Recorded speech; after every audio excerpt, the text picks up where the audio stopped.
अस्सलाम वालेकुम स्टूडेंट्स। तो आज जो हम न्यूमेरिकल सॉल्व करेंगे वो लास्ट न्यूमेरिकल होगा इस चैप्टर का। और आज का जो न्यूमेरिकल है उसमें केसी की वैल्यू सबसे पहले गिवन है इस रिएक्शन के लिए, जो कि 1 × 10⁻⁻⁴।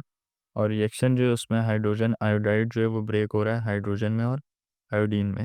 तो गिवन टेम्परेचर के ऊपर मोलर कंसनट्रेशन जो दी गई हैं इस मिक्सचर की, तो वो एच आई की है 2 × 10⁻⁻⁵। और हाइड्रोजन और आयोडाइड की आयोडीन की जो है वो सेम है 1 × 10⁻⁻⁵। और इसके अंदर जो है हमें प्रिडिक्ट करनी है डायरेक्शन ऑफ रिएक्शन। अब डायरेक्शन ऑफ रिएक्शन प्रिडिक्ट करने के लिए हमें क्यूसी की ज़रूरत होती है, तो इसके अंदर जो है हमने क्यूसी भी कैलकुलेट करना होगा।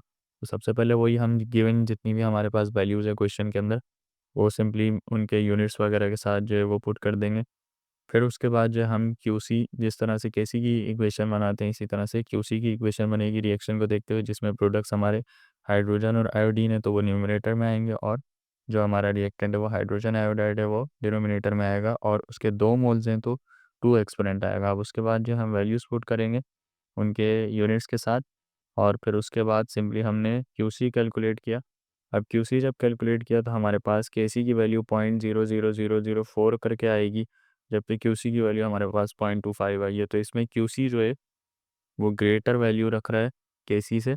तो इसके अंदर रिएक्शन की डायरेक्शन जो होगी हमारे पास, तो रिएक्शन प्रोसीड करेगा रिवर्स डायरेक्शन के अंदर, यानी कि इस तरह से राइट टू लेफ्ट।